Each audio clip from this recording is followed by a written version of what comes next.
Good afternoon, and thank you for joining us for our media briefing today. It's my pleasure to introduce Governor Tom Wolf. Thank you, Sarah.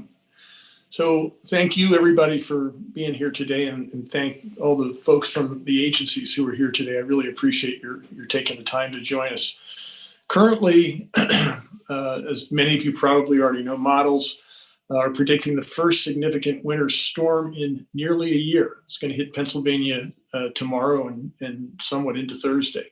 Some areas have the potential to see more than 1 foot of snowfall. The Commonwealth's emergency preparedness teams have spent a great deal of time and energy, as you know, over the last several months supporting all kinds of efforts to mitigate the COVID-19 pandemic and to help the Commonwealth weather this public health emergency. The Pennsylvania Emergency Management Agency in particular is hosting 2 ongoing emergency response efforts for both the opioid epidemic and the COVID-19 pandemic. But PEMA's role as the agency that helps guide counties through contingency planning and emergency preparedness is a forward-thinking one. And the group of people here speaking to you today never lost sight of the preparations that we always have to make around this time of the year to deal with the season's winter weather. So I want to thank the employees of each of these agencies that are represented here today for all the hard work that you and your team members do. In addition, the Pennsylvania National Guard, the Pennsylvania Department of Health, the Public Utility Commission, and many other agencies not here today deserve thanks for their work to keep the Commonwealth prepared for whatever comes our way.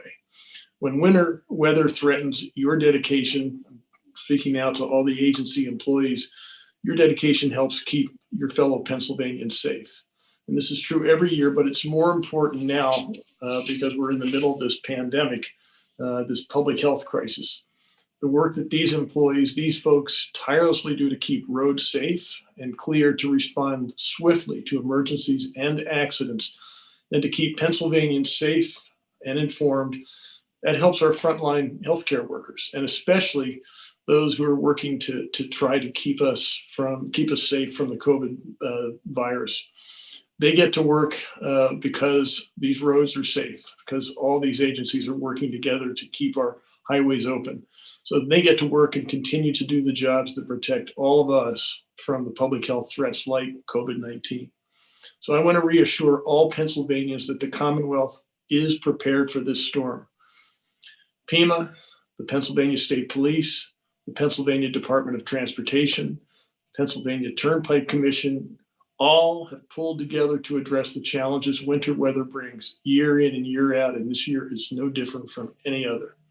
That task is particularly crucial this week and this year, as you all know, because this week, the first doses of a COVID-19 vaccine are being distributed throughout the Commonwealth. That's happening as we speak.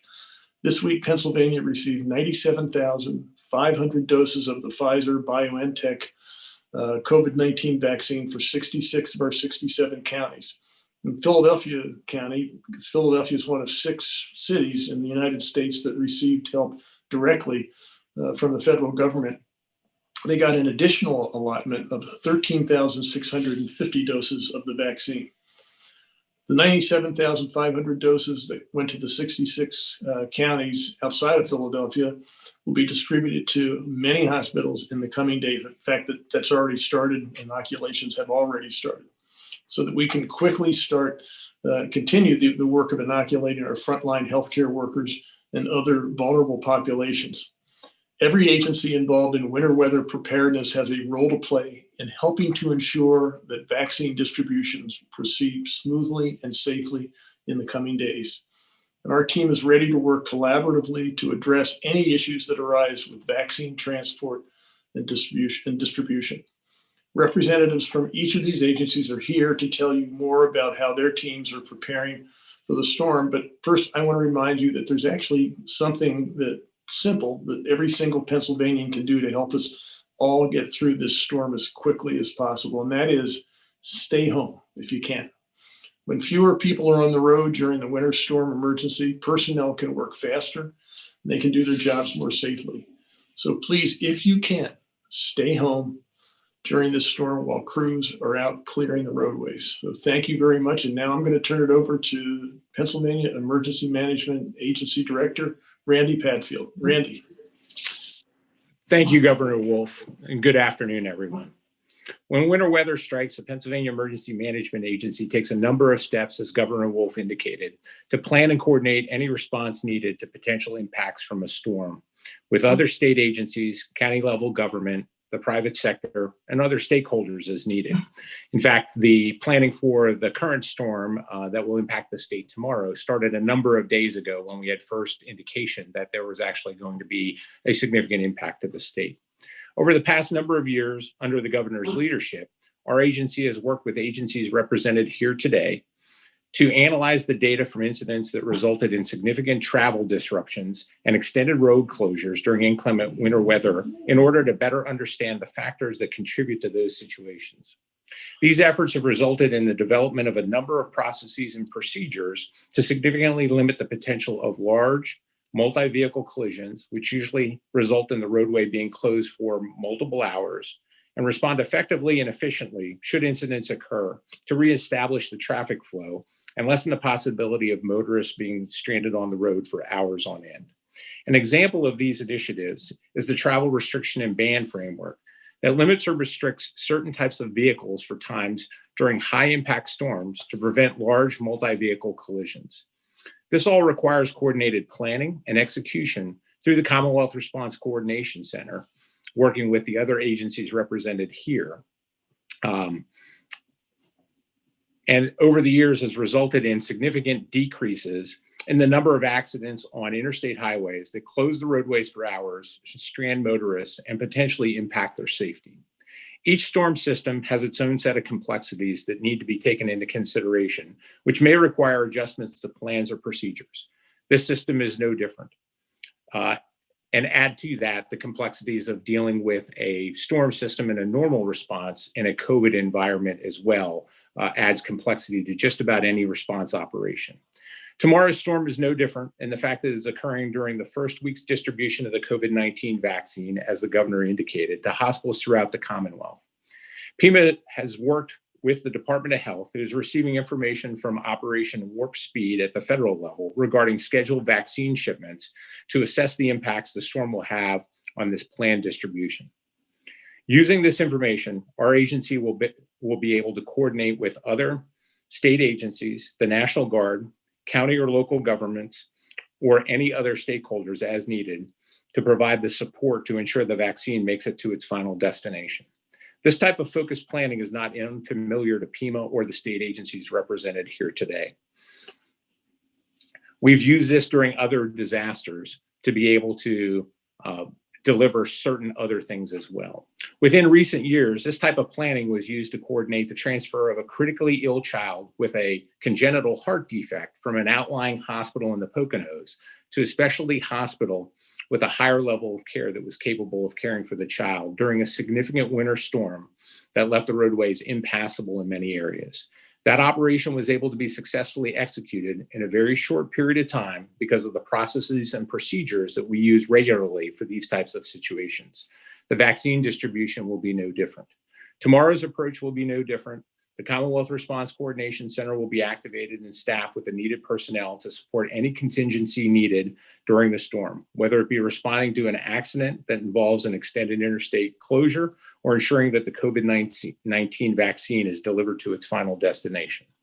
Now I'd like to turn it over to Major Bruce Williams from the Pennsylvania State Police to discuss their agency's role during inclement winter weather. Thank you. Thank you, Director Patfield. As stated, I'm Major Bruce Williams, the Director of Pennsylvania State Police Bureau of Patrol Operations. The primary function of the Pennsylvania State Police during a weather event is to keep traffic flowing on the highways, to respond to collisions and motorists in need of assistance, and to continue to respond to all other emergency calls that do not stop because of a snowstorm. There are three main things that the public can do to help PSP and other first responders during a significant snowstorm. First, as stated by the governor, keep yourself and first responders safely by staying at home and not traveling unless absolutely necessary. If you must travel, slow down and increase the following distance. And the third thing is to use 911 to report a police, a fire, or a medical emergency. The Pennsylvania State Police will have a representative in the Commonwealth's Response Coordination Center working with our partners to get resources to where they need to go. These are certainly trying times, and we must all do our part, especially when it comes to keeping each other safe. As stated earlier, the COVID vaccine is being distributed. Anything you can do to ensure safe travel to the hospitals will provide a benefit for all of us. Thank you for your time and stay safe. Now I'll turn it over to PennDOT Deputy Secretary Melissa Latula. Thank you, Major. And I thank everyone for the opportunity to be with you today. So as Governor Wolf shared, the most important message I can share with you today is to stay home unless travel is absolutely necessary. Less vehicles on the roads allows our teams to focus on keeping those roads open for critical movements, not only for the movement of the vaccine, but also our emergency responders, medical professions, and those needing these services. So at PennDOT, we've been preparing for this winter since the last one ended. We're responsible for more than 95,000 miles of snow lane miles across the entire state. So that's more than all the New England states combined. But of course, as we know, every storm is different. But our 4,700 on-the-road crew members are prepared. As in any storm, we always prioritize our higher traffic roadways so that vehicles that must travel can do so as safely as possible and maintain access to our health facilities. We will do everything in our power before and during this storm to ensure that the vaccine deliveries get where they need to go. We have the ability to move staff and resources if necessary due to the storm or for an incident. In every storm, our staff must monitor equipment, traffic, and weather in all sorts of conditions and, of course, at all hours. As in other years, as Randy mentioned, we will be using a tiered approach to vehicle restrictions and communicating with the Pennsylvania Motor Truck Association for any planned truck restrictions. As I mentioned, we need the public's health in order to manage winter weather. One positive point in the pandemic world is that we have learned that teleworking is often feasible and sometimes preferred, and we always encourage people to avoid travel during winter weather if we can. If you must travel, please allow plenty of space to snowplow operators so they can perform their jobs safely and effectively. We also remind motorists that during winter weather events, the department's goal is to keep the roads passable, not completely free of snow and ice. The heavier the traffic or the snowfall, the longer our plow routes may be to take to complete.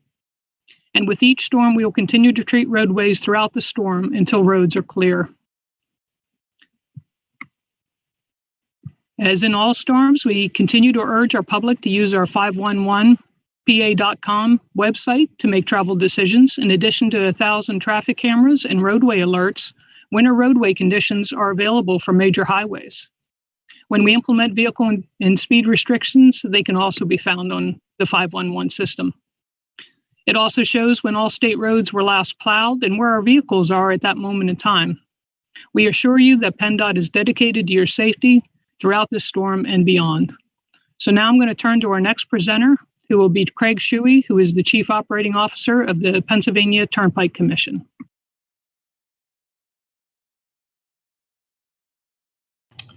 Thank you, Secretary Vatula. Being last, I'll just reiterate what my colleagues have said. We do prepare for winter almost all year round. The Pennsylvania Turnpike Commission has been stocking its salt inventories, managing its plow trucks, and training its operators throughout the year to prepare for this. This is our first major storm of the year, and certainly to start with one of such significance is unique for Pennsylvania. But we hope that motorists will work with us, will follow the rules as far as slowing down and paying attention to their distance between other vehicles. It's amazing how critical that one element can be in terms of managing roadway operations. If everybody can behave together, we can keep the roads plowed and we can keep the system free flowing. We are, like others, impacted by COVID, but there are no major incidents across our system that will limit our ability to be out on the road. So you will see us operating our system in plow trains. When you come across those plow trains, we ask that you not interfere with them or try to pass them. That can create very dangerous situations for both your safety and that of the operators of those vehicles. We have pre-stage towing services across the system. So if you find yourself in a situation where your vehicle has become disabled and is blocking a traffic lane and you can't move it to the side yourself, please call *11 on the Turnpike system to ensure that we dispatch one of those towing companies to help get you out of the roadway. And please work with the Pennsylvania State Police and the Turnpike operators who are out there to help clear that roadway as quickly as possible. It really makes a huge difference in terms of our ability to continue to operate if we can clear that scene as quickly as possible. Just to reiterate on 511, that will be your best source of information for what is occurring on the Pennsylvania Turnpike. So please download it before you leave and make sure you know what the route looks like for you as you travel forward. Thank you. And with that, I'll turn it back over to Governor Tom Wolf. Okay, so Sarah, you want to moderate the questions? Yes, sir. Thanks to all of our speakers. Thank you, Governor. And our first question is from Flora Pastorero from PennWatch. You should be able to unmute, Flora. Thank you. Governor, question for you. Was there a specific plan in place to send the vaccine to certain hospitals tomorrow? And are you deviating from that plan if some of those hospitals were in a particular hard hit area where the storm maybe was expected to dump 2 feet of snow? Are you making changes based on the forecast of where the vaccine's going to go tomorrow? No, we're not making changes according to the forecast, but we will make changes if the weather turns out to force us to make those changes. But at this point, I don't know of any changes that we've made in the forecast. Maybe Randy, are you aware of any? Sure, Governor, I can take that. Most of the distribution is actually driven by Operation Warp Speed. So they actually have the distribution. Department of Health will get those shipments about a day before they are released, and then we will know the destinations that they were going to. It is our understanding, working with Department of Health at Operation Warp Speed, that actually all the shippers have a contingency plan in place for severe weather. So they have the ability to be able to hold the shipment if it's unsafe to be able to travel. However, we have the ability to be able to also, at the Commonwealth Response Coordination Center, route them the best way to be able to get to their destination, because we have all the state agencies there. We have the best read on road conditions. So there are no changes to the plan right now. We will work obviously through the state agencies if anything comes up, that we need to adjust any of that distribution, and work with Operation Warp Speed at the federal level. And if I could just follow up, you had mentioned about potential vehicle restrictions. If you know a vaccine is headed towards a particular area, will you restrict travel to that hospital to get the vaccine where it needs to go if conditions become very bad? And Governor, I can take that as well. And that's a very good question. We have a number of exemptions that are built into those travel restrictions, and those travel restrictions are tiered. So there are certain things that we don't, or there are certain things that we do exempt within those restrictions. And the whole reason for the restrictions is to really decrease the amount of traffic that is on the roadway. We found that that is a very effective means to be able to minimize the amount of incidents that occur, and especially the larger incidents that occur during inclement weather, winter weather. So we would not restrict those types of shipments if we were looking to put restrictions in the areas that they were due to be delivered. Thank you, Director Padfield. Next up, we have Jen Rehill from WLVR. Jen, you should be able to unmute. There we go. Hi, thank you. So the first question is for the governor, and then I have a follow-up for Secretary Padfield. Governor, do you have any idea how many vaccines are already on the road right now and how many may be in the process of delivery during this winter storm? As far as I know, what left Michigan actually over the weekend headed for Pennsylvania was 97,500. I'm not sure if all of them have arrived, and then 13,650 going directly to Philadelphia in addition to that. So about 110,000. How many have already arrived? I can't answer that question. Maybe Randy, do you know the answer to that? Sure, Governor, I can take that. So what we know is that there were a small number of deliveries made on Monday and today. Tomorrow, from what we're being told right now, working with the Department of Health, is that there's about 7 or 8 deliveries, and there is a larger number of deliveries that are slated actually for Thursday. We don't have the information on those just yet. And literally, it is coming off the production line, is going through a quality assurance check. And that's why there's a very short lead time on some of the information on quantities and where they're going. It's been planned out. It's in their master tracking system. So it will be, the first shipment will be started on Monday, as the governor indicated, and it will conclude for the first week shipment on Thursday. Great, thank you.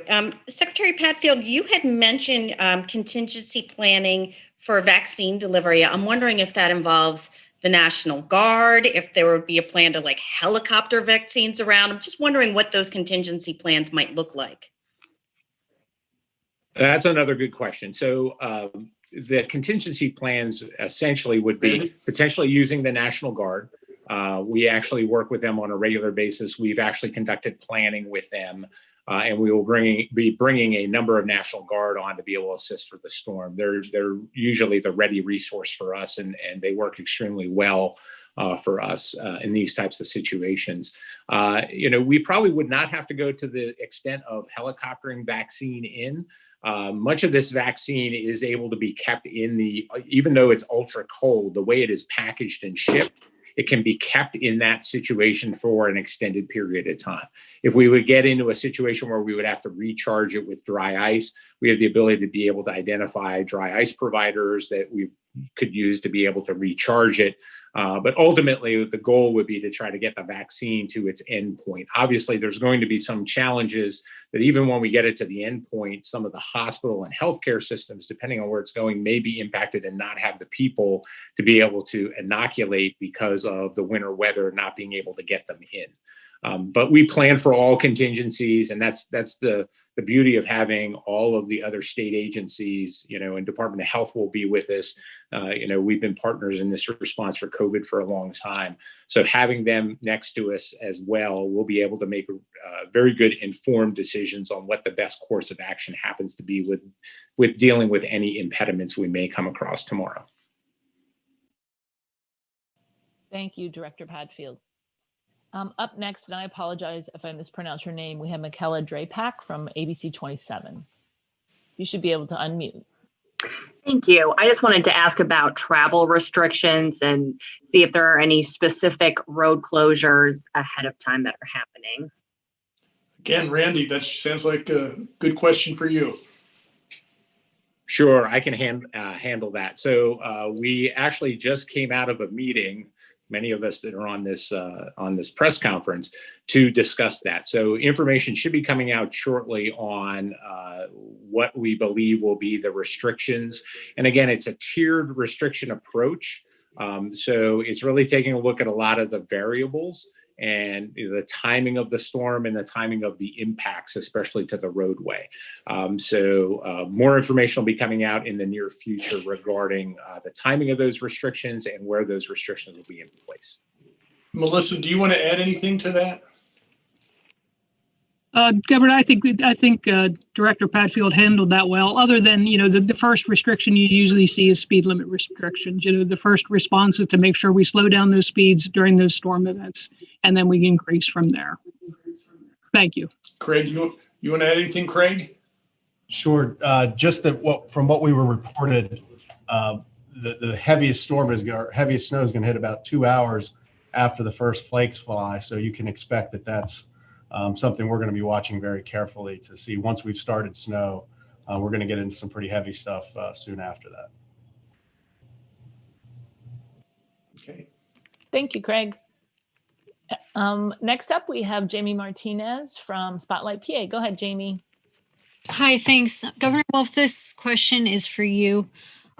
Yesterday was the first time I think the media saw a list of hospitals that are receiving this first round of the vaccine that'll be going out by the 21st. I'm curious, how are you going to be thinking about rural areas, hospitals and healthcare facilities that are located in rural areas? I understand that much of this is laid out in the plan, but especially in light of some of the winter weather we're going to be getting and other challenges that might arise, how are you going to make sure that these facilities that are in more far-flung areas of the state do get these vaccines, get them on time, and aren't left out of the process? Well, the original plan does not have the contingency of the weather in it. So the weather will determine any changes that are made to that schedule. But I'm not sure, Randy, do you want to talk about the schedule that we hope we will be able to adhere to as this vaccine comes into the state? Sure. I think the key is once we know where the vaccine, which hub it's coming into or where it's coming into the state and where it needs to go, we can actually work to be able to execute that. And we've gotten to the point where the incident that I briefed on in my opening remarks regarding, moving a critically ill child, that took multiple layers of government working together, PennDOT, state police, to be able to get plow trains together, those types of things, and then good roadway condition reports of what was open and what wasn't open to essentially get that child from an outlying facility that did not have the capability of taking care of them to a facility that had the capability. So, using that type of premise, we have the ability to be able to do that with a vaccine as well if it gets to that level.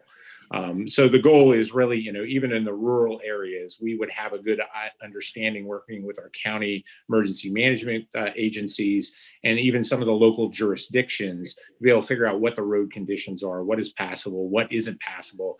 And, we may have to reroute and use roads that are passable, or we may have to get resources to be able to make sure those roads are passable by the time that delivery gets there. So there are a number of options that we have available. And if I could just follow up, I know you've both said that much of this distribution depends on Operation Warp Speed.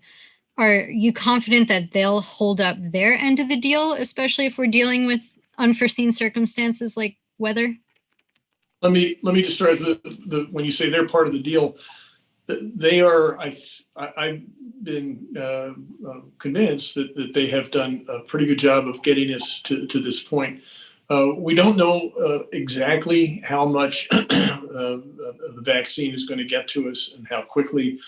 We've been assured of the 96,500, and Philadelphia is getting theirs. And then next week, I think we start to get the Moderna shipment. At this point, we don't know how much of that Pennsylvania is supposed to get. So there's a lot of uncertainty before you even get into the weather in terms of what Operation Warp Speed is promising and what they're going to deliver and how quickly. The hope is that we can have 500,000 or so vaccines before the end of December, maybe more, maybe less. It depends on how this all works out at each of the manufacturing facilities. And then you throw into all of this uncertainty, the weather. So Randy, maybe you can add to that, elaborate on that. Sure, Governor, I'd be happy to. So, we have no reason to believe that, Operation Warp Speed can't be able to produce. When you take a look at what they have done to this, date to be able to get the vaccine out and get it through the approval process and everything else is truly remarkable. So the goal is not to have any vaccine that is unusable, and we really want to get it to the end point. And there are, like I said, there are a number of mechanisms in place to be able to make sure that happens. However, they have been very realistic with us in all of the coordination calls with Department of Health and our agency that, because of how rapid this is being rolled out, there's probably going to be some level of crisis action planning that's going to need to occur in certain circumstances. And it may be changes in numbers, and the Secretary of Health can talk to this, and she probably already has, is that we've been quoted different numbers for the first week and things like that. It takes a while to land some of that information because what they're giving us really is their first thinking. They're not giving us everything because everything is happening so fast. So there are going to be some adjustments in between, but as long as we have the mechanisms in place to be able to deal with those adjustments and we have all the right players and stakeholders there, we can make the informed decisions we need to be able to adjust course at any point in time. Thank you, Director Padfield. Our next and final reporter for today is Jan Murphy from Penn Live. Thank you. All right, hopefully you can hear me. I'm getting a bit of feedback. Okay. Go ahead, Jan. I think it's better. Yes. Okay. I have two questions, and one is for the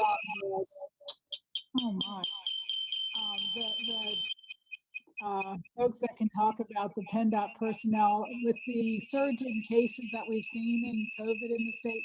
I was wondering, PennDOT, are they assured that they have enough drivers to clear the roads, and are there any concerns about shortage of personnel as a result of the number of COVID cases that we've seen? Yeah, I apologize. I didn't fully hear the question. If it was regarding our staffing regarding this, this is a full state impact. So all of our staff are going to be out with the result of this storm. We do have the ability, we are going to be shifting some of our staff from the northeast part of the state, which I'll say is getting less hits than some of the more, I'll say the bullseye areas, if you will, from the Harrisburg, really the I-81 corridor, and mobilizing staff to assist with those efforts. So we do have some of that in process right now. We've been planning through that. And I apologize if there was more to that question. I was getting so much feedback, I didn't really catch the question itself. Okay, that's fine. And I also was wondering if some are questioning Pennsylvania's readiness for the vaccine distribution in light of the challenges. You're cutting out, Jan. We did lose you a little bit there, Jan. I just invited you to unmute again. Hopefully you can answer. Go ahead. Okay. Some are questioning Pennsylvania's readiness to distribute the vaccine in light of the challenges that we had with testing. And I was wondering what you can say to folks to ensure that enough planning has been done on that front, particularly as it relates to our long-term care facility residents and staff. Well, let me start. I think actually we've been spending a lot of time. There are uncertainties. There's no question about it. We are at the mercy of the weather. We're at the mercy of the manufacturers and their quality control, and they send us at their schedule. I misspoke. It wasn't 96. That's 97,500 vaccines that we're due to get this week from Pfizer. We're due to get a whole batch next week.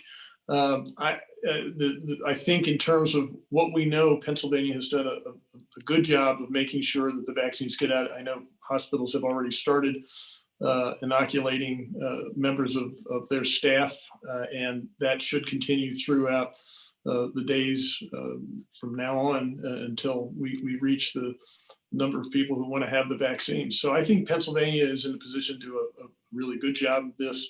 And what we're trying to do today is say, even if bad weather hits, we're still going to do a good job. Anybody else want to weigh in on that? Hey, Governor, I can hop in real quick. So, the long-term care facilities specifically that were in question, that is actually going to be activated through the Federal Pharmacy Partnership Program. And they will actually, through their contracts at the federal level, be inoculating the folks in the long-term care facilities. But as the governor alluded to, there are some, there are unknowns and then there are unknown unknowns. And sometimes we deal with that. So we look at those plans and say, okay, the planning assumption is that the federal government will be able to come in through that pharmacy partnership program and inoculate the folks in the long-term care facilities.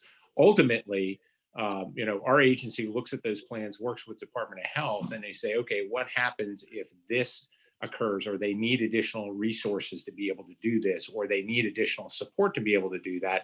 And then we look at that and again, go back to adjusting course and providing the resources where they're needed to be able to make sure things happen in an organized, efficient manner. So no plan ever goes off as it's written in paper. We understand that. And there are some times where they need to be adjusted or modified.